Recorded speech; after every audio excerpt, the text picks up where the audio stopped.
सुलभ शौचालय के आंकड़े अगर आप इंटरनेट पर देखेंगे तो वहां पर नौकरी करने वाले लोग और वहां पर इन सारे कामों में लगे हुए लोग किसी एक समाज के हैं ही नहीं। कि जिस कुल में स्त्री क्लेशपूर्ण वातावरण में रहती है, वो कुल कभी उन्नति नहीं करता। हमने कभी ये कहा क्या कि पूज्य बाबा साहब ने एक बार जो लिख दिया वो पत्थर की लकीर? ऐसा बिल्कुल नहीं है। लोकतंत्र में ये कहा जाता है सुधार होता है, तो ठीक यही समाज तंत्र भी कहता है। जो बात लोकतंत्र कहता है वही समाज तंत्र भी कहता है। जिन बातों को हमको नकारना है उनको हम भूल जाए।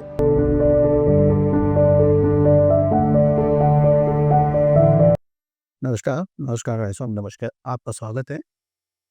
पिछले एपिसोड में हमने संघ के पंच परिवर्तन पर चर्चा की थी और सामाजिक समरसता का बिंदु लिया था। जी। भारत में तो अनेक संप्रदाय हैं, संस्कृतियाँ हैं। कहीं आपको लगता है कि ये जो हम जिस बोध की बात करते हैं, जो भिन्न-भिन्न समुदाय हैं, कहीं उनकी सोच में ये सोच जिसकी हम बात कर रहे हैं, ये कोई बाधा बनती होगी?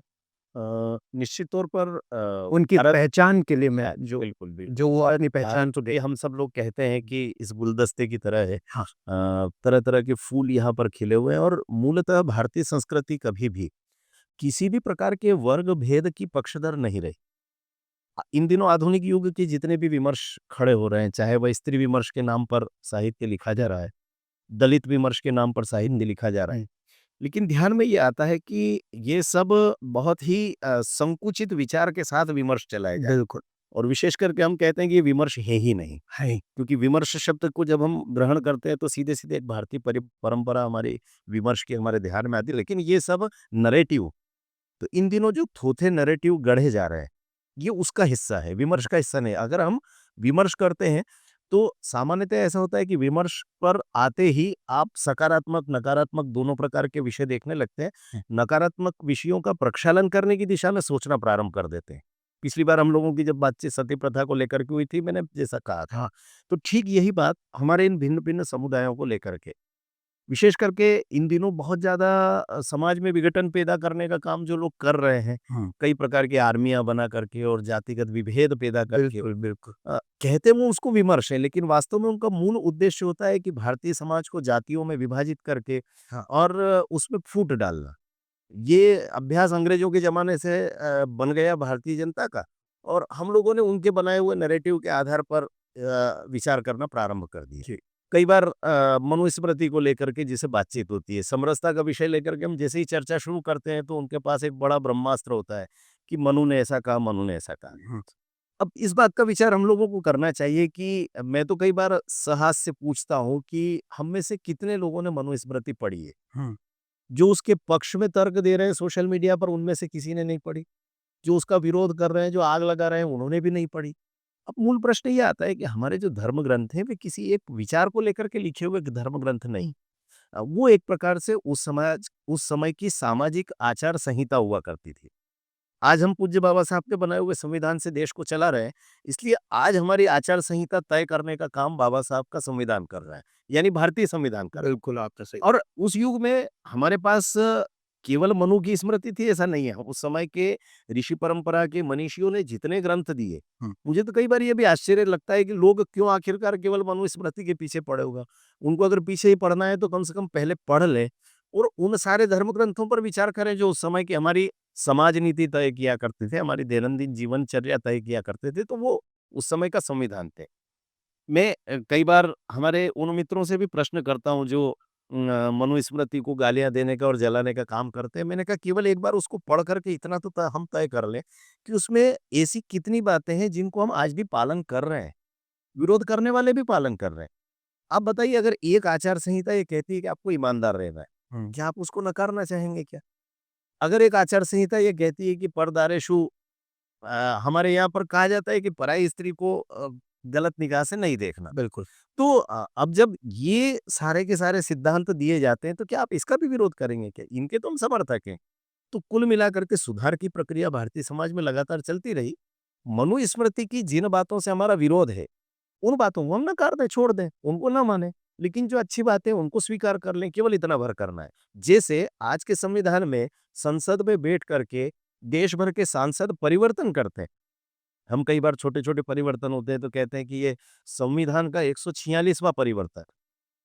हमने कभी ये कहा क्या कि पूज्य बाबा साहब ने एक बार जो लिख दिया वो पत्थर की लकीर, ऐसा बिल्कुल नहीं है। लोकतंत्र में ये कहा जाता है सुधार होता है। तो ठीक यही समाजतंत्र भी कहता है। जो बात लोकतंत्र कहता है वही समाजतंत्र भी कहता है। जिन बातों को हमको नकारना है उनको हम भूल जाएँ, उनको छोड़ दें। वो उस युग का सच होगा। आज का सच क्या है इस दिशा में हम सोचना प्रारंभ करें।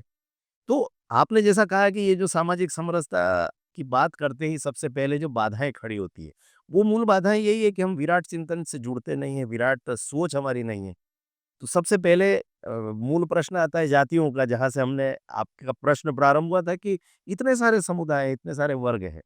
अब आज ऐसा दिखाया जाने लगा है, ब्राह्मण जो है वो शूद्र का शत्रु है, शूद्र जो है वो बनियों का शत्रु है और तरह-तरह के नारे राजनीति ने गढ़ना प्रारंभ किए भारतीय समाज में कि तिलक तराजू और तलवार इनको मारो जूते चार। मेरा ऐसा कहना है कि कोई भी समाज, न तो पहले कभी और न आज, इन वर्णों के बगैर चला है क्या?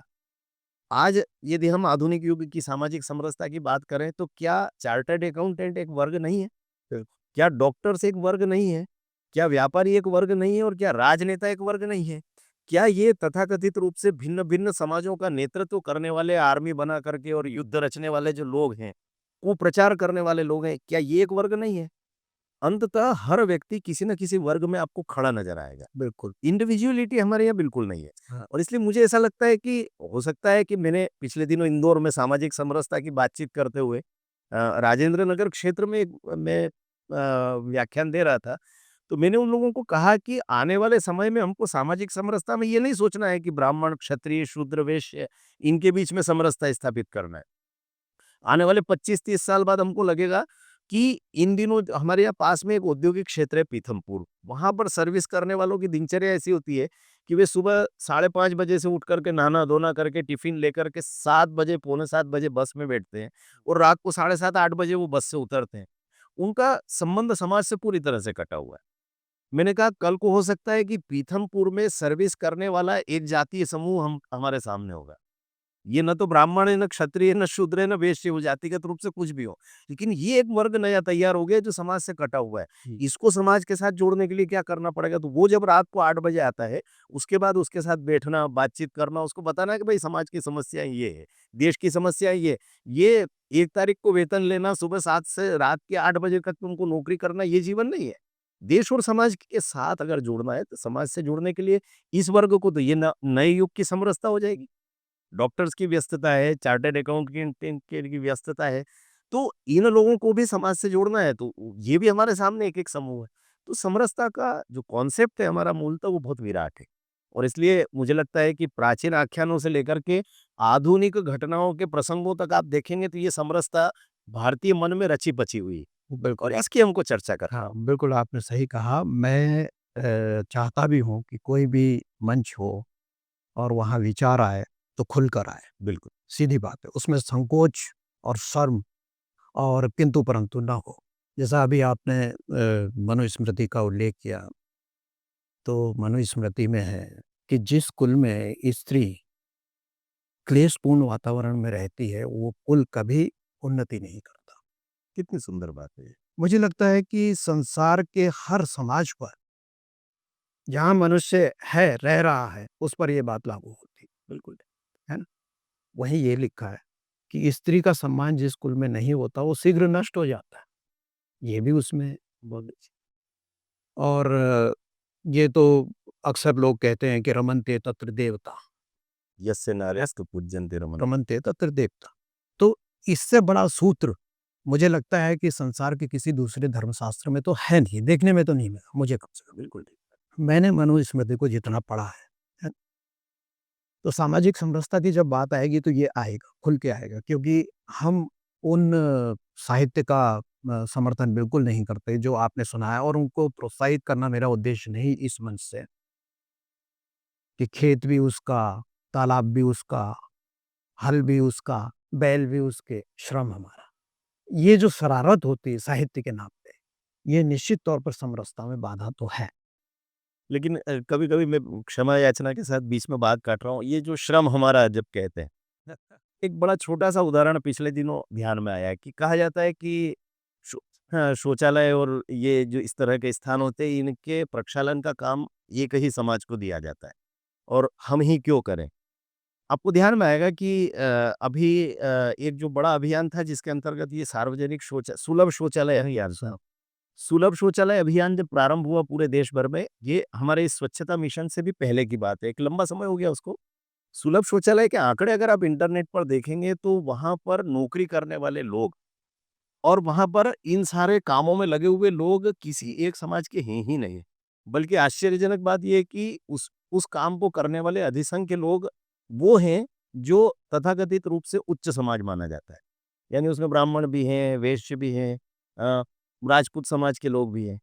तो इन दिनों मुझे ऐसा लगता है कि ये जो व्याख्याएँ हैं, ये जो सारी व्यवस्थाएँ, ये तो अब पूरी तरीके से ध्वस्त हो चुकी है। नया समाज बना है और बहुत अच्छी बात ये है कि इन दिनों तो हम लोगों ने देखा है कि देव स्थानों पर जिनको आप तथाकथित रूप से पिछड़ा समाज कहते, वंचित समाज कहते, उस समाज से आए हुए लोग पुजारी के रूप में काम कर रहे हैं, हुँ। कर्मकांड कराने का काम कर रहे हैं। तो ये सारी तो बातें अब लगभग समाप्त हो चुकी है। तो आप ये सच कह रहे हैं कि इस दिशा में हमको सोचना चाहिए, विमर्श में ये पक्ष भी आना चाहिए। हमारा समाज तो संकुचित कभी रहा नहीं, है ना? वेद कहता है मनुष्य बन, है ना? तो मनुष्य बनने से बड़ी बात कहीं हो सकती है क्या? आप मनुष्य के रूप में जन्मे हैं तो मनुष्य बनिए ना। कभी हमारे वेदों ने ये नहीं कहा कि आप पर्टिकुलर किसी समुदाय विशेष के बन जाओ। सच बात। बाद में ये परंपरा आ गई कि उन्होंने बड़े-बड़े दल बना लिए, अनुयायी बना लिए और वो इसके अनुयायी, उसके अनुयायी वगैरह-वगैरह हो गए, लेकिन वेद तो सिर्फ़ इस बात को कहता है कि मनुष्य बनो, ठीक बात, है ना? अब जैसा अभी आपने ये उल्लेख किया कि स्वच्छता के कार्यक्रम में विशेष वर्ग को ही जो है लगा के रखा है। कहीं हमको एक आर्टिकल पढ़ने को मिला था जिसमें ये कहा गया था कि कश्मीर में अभी 370 हटने से पहले तक स्वच्छता में लगे हुए समुदाय को वोट डालने का अधिकार नहीं था और उस समुदाय को कश्मीरी भाई हुँ, पंडित तो वहाँ से पलायन कर गए थे। पहले भी कर गए, हमारे एक मित्र हैं वो तो 300 साल पहले वहाँ से पलायन कर गए थे। हैं? और ये जो वाल्मीकि समुदाय जिन्हें उस काम के लिए वहाँ ले जाया गया कश्मीर में, उन्हें राजस्थान, दिल्ली, हरियाणा यहाँ से भेजा गया। तो वहाँ उन्होंने खुद क्यों नहीं किया वो काम? ख़ैर हमारा वो भी उद्देश्य नहीं है, हम विभाजन की लकीर खींचना ही नहीं चाहते हैं, यहाँ समरसता की बात हो रही है। तो मेरा संकेत एक्चुअल में यही है कि जो समुदाय अपनी पहचान को कुछ पीढ़ियों तक ले जाकर फिर इस देश से कट जाता है, इस देश में नहीं देखता। हम तो बिल्कुल अगणित काल तक चले जाएँ, तो अपने पूर्वजों को इस मिट्टी से जो है बना हुआ पाते हैं। सच। जो ऐसा नहीं देखता है, वो समरसता की इस धारा में कैसे आएगा, उससे क्या अपेक्षा आप रखते हैं? संघ ने जब सामाजिक समरसता के विषय को अंगीकार किया था तो बहुत स्पष्टता थी। भी समाज से जाति-पाति की कुरीतियों को समाप्त करना है, छुआ-छूत के भेदभाव को समाप्त करना है। और इसलिए इस क्रम को लगातार चलाते हुए बार-बार एक बात का आग्रह होता रहा कि समरसता को हम प्रायोगिक रूप से अपनाएँ। प्रायोगिक समरसता एक शब्द युग्म वहाँ पर प्रचलन में हुँ, आया। और यह शब्द युग्म जब आया तो संघ ने स्वतः प्रत्येक कार्यकर्ता ने मन में ये निश्चय किया कि हम इस काम को स्वयं करना प्रारंभ करेंगे। यानी इसका उदाहरण एक बहुत अच्छा हम लोग कई बार देते हैं कि परम पूजनीय बाला साहब देवरस जो तृतीय सरसंघ चालक बने राष्ट्रीय स्वयंसेवक संघ के। वे जब युवा कार्यकर्ता थे, जब वे संघ के प्रचारक के रूप में नहीं निकले थे, तब उनके परिवार में लगातार स्वयंसेवकों का आना-जाना होता था। शाखा के बाद विकिर शाखा होती थी और उसके बाद कार्यकर्ता उनके घर पर आते थे। उन्होंने देखा कि माताजी एक कार्यकर्ता को एक अलग कप देती हैं और उस कप को वो धो कर के अलग रख देती हैं। ये जैसे ही उनके ध्यान में आया तो उन्होंने माताजी से कहा कि अब आगे से यदि आपने इस तरह से किसी भी कार्यकर्ता को एक अलग कप दिया, तो मैं भी घर के चौके में बनी हुई चाय पीना बंद कर दूँगा। और देखते ही देखते परिवर्तन आया। माताजी ने कहा कि नहीं वो थोड़ा-सा कुछ पूर्ववर्ती संस्कारों के कारण से थोड़ा ध्यान में आया था लेकिन धीरे-धीरे वो सब बंद हुआ। और बाला साहब ने ये शुरू किया कि वो जानबूझ करके उन्होंने उसी कप में चाय पीना प्रारंभ की जिस कप में उस कार्यकर्ता को पिलाई जाती थी। तो ये प्रक्रिया दरअसल घर से प्रारंभ होती है। हमारे यहाँ पर पौराणिक आख्यानों में जितनी कथाएँ आई है वो तो अपने स्थान पर है। हम कई बार देखते हैं ना कि जैसे कृष्ण कथाओं में आता है कि जब महाभारत का युद्ध संपन्न हुआ और ये सारा सब हुआ और जब युधिष्ठिर का एक प्रकार से सिंहासनारूढ़ होने का समय आया, तो उस समय राजसूय यज्ञ संपन्न हो रहा था और भगवान कृष्ण से पूछा पांचों पांडवों ने कि अब हम बचे हैं, अब ये राजसूय यज्ञ संपन्न होगा तो हम जो-जो आप प्रक्रिया बताएँगे वो सब संपन्न करेंगे। लेकिन ये पूर्णता को प्राप्त हुआ है ये कैसे पता लगेगा? तो कृष्ण ने कहा कुछ नहीं, ये आसंदी पर मैं मेरा जो शंख है पांचजन्य इसको रख रहा हूँ। इसी शंख के उद्घोष से मैंने महाभारत का प्रारंभ किया था। ये शंख खुद गवाही देगा। ये कहेगा कि तुम्हारा यज्ञ कर्म संपन्न हो चुका है, पूर्ण हो गया है और इसकी घोषणा वो स्वयं बज करके देगा, तुम चिंता मत करो ये रखा है। अब जो-जो प्रक्रियाएँ बताई थी सब हो गई। पूरे नगर को भोज दे दिया गया, पूरी प्रजा संतुष्ट हो गई, गरीबों को धन दान दिया गया, भूमिहीनों को भूमि दी गई, सब कुछ करने के बाद भी शंख ध्वनि नहीं हो रही। अब पाँचों पांडव परेशान और फिर कृष्ण के पास पहुँचे और उन्होंने कहा हमको क्या करना चाहिए? तो कृष्ण ने कहा कि पाँचों पांडवों को कहा तुम ज़रा अपने साम्राज्य में निकलो, कौन बचा हुआ है? ये ऐसा तो नहीं कि कोई भूखा रह गया, तब तक तो मैं भी भोजन नहीं करूँगा। पत्तल उठाने का काम मेरे ज़िम्मे है, तो अंतिम पत्तल जब तक नहीं उठ जाती तब तक मैं भी भोजन ग्रहण नहीं करूँगा। तो ढूँढने निकले तो उस युग की तथाकथित वंचित बस्ती में एक वंचित समाज का एक व्यक्ति था और उससे पूछा कि तुमने भोजन किया कि नहीं आज महाराज के यहाँ? कहा नहीं किया। उस एक व्यक्ति को साथ लेकर के आए। कृष्ण ने कहा कि बाहर बैठ कर के भोजन नहीं होगा, चौके में भोजन होगा। द्रौपदी स्वयं बना रही है, तो चौके में बैठ कर के भोजन होगा। आप कल्पना करिए कृष्ण के युग में ये घटनाक्रम अक्षरशः जब उल्लेखित होता है पुराणों में, हम सबके मन में कभी आया क्या कि एक वंचित समाज के व्यक्ति को चौके में बैठा करके पांचों पांडव जो है वो भोजन परोस रहे हैं, हुँ। उनकी पत्तल भी भगवान कृष्ण उठा रहे हैं। ये समरसता हमारे यहाँ इनबिल्ट थी, समाहित थी, समाज का अभिन्न हिस्सा थी। और ये केवल उस युग में हो रहा था ऐसा बिल्कुल नहीं है। आप आगे के युग में चलते हैं तो विवेकानंद जी का प्रसंग हम सबके ध्यान में आता है। खेतड़ी नरेश के यहाँ पर रुके हुए हैं राजमहल में और खेतड़ी नरेश से कह रहे हैं, खेतड़ी नरेश वो व्यक्ति हैं जिन्होंने शिकागो जाने की व्यवस्था की है स्वामी विवेकानंद। लेकिन खेतड़ी नरेश को कहते हैं एक दिन कि आज शाम का भोजन तुम्हारे महल में नहीं करूँगा। राजा साहब मुझे मेरे अपने एक बहुत अभिन्न मित्र के घर भोजन करने जाना है। खेतड़ी नरेश को आश्चर्य हुआ, मेरा महल छोड़ करके, 56 पकवान छोड़ करके स्वामी विवेकानंद जा कहाँ रहे हैं? राजा ने चुपचाप पीछा किया उनका। तो बताते हैं कि खेतड़ी ग्राम के बाहर निकले और चर्मकारों के टोले में पहुँचे और वहाँ पर उनके एक बहुत अभिन्न भक्त थे, बहुत आत्मीय भक्त थे। उनके घर पर जाकर के उस चर्मकार मित्र के घर पर उन्होंने भोजन ग्रहण किया। अब स्वामी विवेकानंद को कभी हमने ऐसा तो नहीं देखा कि उन्होंने समरसता को लेकर के कोई बड़ा आंदोलन चलाया, लेकिन यह एक प्रकार से जो समरसता का मूल भाव था, यह हमारे सन्यासियों के मन में भी रचा-पचा था। उनके और व्यवहार ऐसे ऐसे सैकड़ों उदाहरण हम देखते हैं भारतीय समाज में, ये बहुत पीछे जाने की आवश्यकता नहीं। हम चूँकि साहित्य क्षेत्र के लोग हैं, तो हमारे ध्यान में आता होगा कि साहित्य जगत के भी ऐसे कई प्रसंग हैं।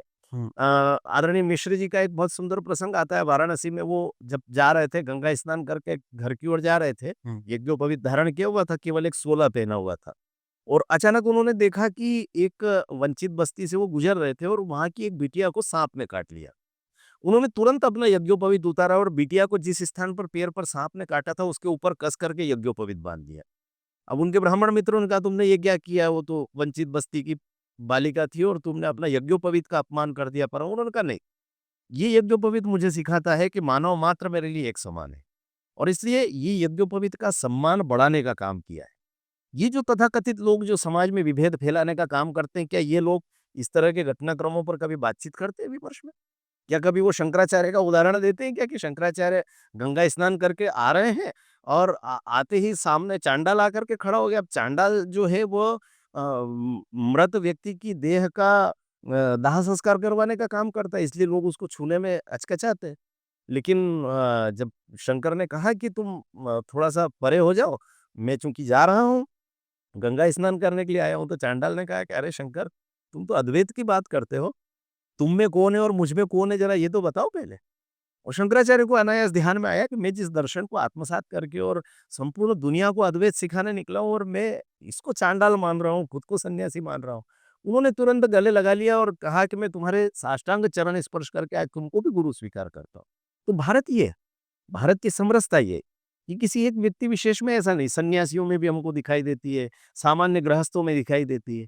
तो इन सब प्रसंगों को दरअसल भारतीय समाज के समक्ष लाना पड़ेगा। आधुनिक युग में ऐसे कई प्रसंग आते हैं। मुझे उत्तर लंबा नहीं हो तो एक और उदाहरण ध्यान में आ रहा है कि हमारे उत्तर प्रदेश के एक संघ के प्रचारक हैं, वो हमेशा एक प्रसंग सुनाया करते थे, वे राजपूत समाज से आते हैं। हाँ। तो वो बताते थे कि मेरे पिताजी जो हैं वो ग्राम के प्रमुख होते थे, जैसे अलग-अलग स्थानों पर इन दिनों सरपंच होते हैं, पटेल होते हैं कई-कई। तो वो गाँव के एक सबसे बड़े व्यक्ति के रूप में बड़ा सम्मान प्राप्त करते थे और पटेल होने के कारण से गाँव के एक तरह से उस ज़माने में राजा जैसे ही माने जाते थे वो। हुँ। तो ऐसा हुआ कि एक दिन उन्होंने कहा कि मैं चूँकि प्रचारक जीवन में था इसलिए एक बार घर पर थोड़ी देर के लिए मिलने के लिए पहुँचा। तो अचानक जो मेहतरानी माँ सड़क बुहारने का काम किया करती थी, वो बाहर आई और बाहर उन्होंने वहाँ की स्थानीय बोली में कुछ कहा और वो कह कर के चली गईं। तो बोले मुझे चूँकि मैं बाहर घूमने लगा था तो वो बोली के कुछ शब्द समझ में नहीं आए, तो मैंने पिताजी से पूछा कि ये क्या हुआ अभी, क्या बोल कर के गई? हुँ। तो बोले वो अपने गाँव की मेहतरानी माँ है, जो स्वच्छता का प्रक्षालन का काम करती है, वाल्मीकि समाज की है। और वो ये कह कर के गई है कि कल आपकी बेटी का विवाह है, बारात आने वाली है, आप देख लेना क्या-क्या व्यवस्थाएँ करना है। हुँ, हुँ। और उसके बाद उन्होंने कहा कि मैंने देखा कि पिताजी ही नहीं, मेरे सभी भाई ही नहीं, पूरा गाँव एक साथ उस बिटिया के घर पर आने वाली बारात के स्वागत के लिए तैयार था। मेरे पिताजी पगड़ी बाँध कर के उस बारात के स्वागत में गाँव की सीमा पर खड़े हुए थे। उन्होंने कहा कि ये दृश्य जब मैंने देखा तो मुझे लगा कि ये असली भारत है। लेकिन बाहर जो कुछ दिखाया जाता है, वो तो कुछ और दिखाया जाता है। लगातार कहा जाता है कि विभेद है, जातियों का वैमनस्य है ये। ये सब बातें दरअसल हमारी परंपराओं में ना तो पहले कभी रही, ना बाद में कहीं रहे। विकृतियाँ आती रही, विकृतियों का प्रक्षालन भारतीय समाज लगातार करता रहा। इस दिशा में संघ भी लगातार प्रयासरत है ही और मुझे लगता है कि हम सब सामान्य मनुष्यों को भी समरसता पर इसी ढंग से विचार करना चाहिए कि ये प्रायोगिक समरसता समाज में कैसे स्थापित हो सकती मैं बिल्कुल आपको मैं अपना उदाहरण देता हूँ। है। जी। मेरा बचपन जिस समाज में बीता है, वो समाज भी ऐसे ही था। मैंने उसी समाज को देखा। अभी देखिए मैं क्यों ये छुआ-छूत की बातों पर विश्वास नहीं करता हूँ, मैं आपसे जानना चाहता हूँ, ये मेरी व्यक्तिगत जिज्ञासा है। जी। मैंने उस समाज को देखा जिस समाज को आज आप यहाँ शूद्र समाज कहा जाता है, हम उसी शब्द को ले लें जो कहा जाता अच्छा है। है। तो उनकी जो बारात आती थी, उसको मैंने उस समाज के चौक पर आराम क मतलब बारात आ रही है और ये कहीं न कहीं तो वो विश्राम करते ही हैं, है ना? ब्राह्मण समुदाय हो या राजपूत समुदाय हो, उनके चौक पर उतरते देखा। ब्राह्मण समुदाय या राजपूत समुदाय के घर से पानी आ रहा है, दुल्हन को पिलाया जा रहा है, वहाँ की महिलाएँ दुल्हन को देख रही हैं कि कैसी है, क्या है ना? मैंने तो ऐसा समाज देखा। यहाँ जब मैं आया और मैंने अखबारों में पढ़ा कि वो दलित की बारात रोक दी गई या वो चौक से जूते पहन कर निकल गया तो उसको रोक दिया गया। क्या ऐसा वास्तव में था? क्योंकि मैं तो उस समाज को देखकर आया था जहाँ ऐसा बिल्कुल नहीं था। सच बात। मेरे तो मतलब जैसे हम बैठे हैं, ऐसे मेरी बैठक में हमारे और उनसे पूरा भाई बंधुत्व का नाता है। उनको वो बड़े हैं हमसे तो हम उनको दादा कहते हैं, है ना? छोटे हैं तो छोटा भाई, चाचा-ताऊ ये सभी ये नाता है, सभी नाते हैं, सच बात। है ना? हमने वो देखा है। लेकिन यहाँ जो मैं पढ़ता हूँ या सुनता हूँ, ऐसा वास्तव में है भी या नहीं है? आपने अच्छा प्रश्न किया, मैं केवल इसको एक उदाहरण से आपको उत्तर देना चाहता हूँ। आपने बताया कि बारात में घोड़ी पर से उतार देना वंचित समाज के किसी व्यक्ति को ये। पिछले दिनों मालवांचल के एक गाँव में एक घटनाक्रम हुआ और उस घटनाक्रम के बाद अखबारों में दूसरे दिन फ्रंट पेज पर ये आया कि एक टेंट हाउस के मालिक ने एक वंचित समाज के व्यक्ति को टेंट की सामग्री देने से मना कर दिया। भोजन के बर्तन, सोने के बिस्तर, ओढ़ने के वगैरह ये सारी सामग्री। जब यह विषय आया तो संघ के कार्यकर्ताओं को आश्चर्य लगा कि आज के युग में आपने जैसा कहा वैसा ही किया। हमने तो कभी ऐसा भारतीय समाज देखा नहीं है, इतना निष्ठुर इस तरह से जातिगत भेद रखने वाला। तो चूँकि तुरंत विभेदकारी शक्तियाँ सक्रिय हो गई, उन्होंने कहा कि हम मोर्चा निकालेंगे, ये करेंगे, उसके टेंट हाउस को आग लगा देंगे, ये कर देंगे, सब कुछ होता रहा। लेकिन संघ के कार्यकर्ताओं ने कुछ नहीं किया। उन्होंने जिस व्यक्ति के घर में विवाह था, उसके सब बड़े परिजनों को साथ में लिया। टेंट हाउस के जो मालिक थे, उनके परिवार को बैठाया, उन्होंने कहा, "हम सब बैठकर बातचीत करते हैं, बताइए क्या हुआ?" आप आश्चर्य करेंगे, मूल विषय ये निकला कि जिस परिवार में विवाह हो रहा था, उस परिवार में एक विवाह वर्ष भर पहले हुआ था। उसी टेंट हाउस से उनको सामग्रियाँ प्राप्त हुई थी 1 वर्ष पहले और लगभग 1 लाख रुपए का बिल बना था, उसमें से उन्होंने 25-30 हज़ार रुपए की राशि उस समय तक चुका ही नहीं थी, उधार कर ली थी और बाद में उन्होंने ये कहा कि हम नहीं देंगे। अब दूसरे विवाह के लिए वो सामग्री लेने गए। अब यह पूरी की पूरी प्रक्रिया विशुद्ध व्यावसायिक प्रक्रिया है। व्यवसाय। दुकानदार ने ये कहा कि जब तक मेरा पिछला पैसा पूरा नहीं आ जाता तब तक मैं नए नहीं दूँगा। ये उधार देने से भी मना नहीं किया, उसने कहा मैं उधार दे दूँगा, आप साल भर में चुका देना। अब ये सारी बातचीत हुई तो परिवार से पूछा ये सच है क्या? कहा हाँ, सच है। बाकी परिजनों से कहा कि तुम लोगों ने अखबार और वालों को क्या बताया था? तो उन्होंने कहा हमने तो केवल यही कहा कि हमको बर्तन देने से और बिस्तर देने से मना किया। किस कारण से मना किया ये थोड़ी बताया था। तो दोनों पक्ष अपनी-अपनी जगह ठीक थे। लेकिन उसका जो वातावरण पूरे देश भर में तैयार हुआ, सोशल मीडिया पर तैयार हुआ, तो कुल मिलाकर के ये सारी बातें उसी प्रकार की रहती है और मैं ऐसा भी नहीं कहता कि ऐसा नहीं होता है। कहीं किसी गाँव में अगर ऐसा होता है, तो जैसा मैंने पिछली बार कहा था कि एक गाँव में अगर एक बलात्कारी है, तो पूरा गाँव का पुरुष समाज प्रश्न चिन्ह के घेरे में नहीं आता है। अगर किसी ग्राम की एक महिला चरित्रहीन है, तो पूरे ग्राम की माताएँ-बहनें उसके समान होगी ऐसा हम नहीं मानते। हाँ। ठीक इसी ढंग से ऐसे घटनाक्रम जब होते हैं तो समाज स्वयं खड़ा हो और खड़े होकर के इस तरह के प्रश्न करे और उसका समाधान निकाले। गाँव के स्तर पर, मोहल्ले के स्तर पर, कॉलोनी के स्तर पर, नगरों में, महानगरों में जहाँ इस तरह के घटनाक्रम होते हैं। और इसलिए मैं अंत में यही कहना चाहूँगा कि समरसता का सबसे अच्छा प्रतीक ये है कि इन दिनों आप जब ट्रेन में ऑनलाइन भोजन बुलवाते हैं, इन दिनों जब आप होटल में भोजन करते हैं, आप चाय पीते हैं, तो क्या भारतीय समाज का कोई भी व्यक्ति भोजन करने से पहले, चाय पीने से पहले ये सोचता है क्या, ये भोजन किस जाति के व्यक्ति ने बनाया है? किस जाति का व्यक्ति उस भोजन को लेकर के ट्रेन में आया है? जब हम यह सब नहीं सोचते, तो फिर ये मानकर चलना चाहिए कि इस जातिगत विभेद भारतीय समाज से पूरी तरह से समाप्त हो चुका है।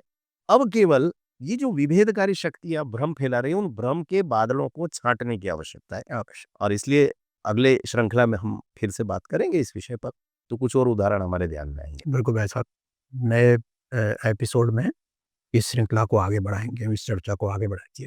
तब तक के लिए नमस्कार। नमस्कार, धन्यवाद।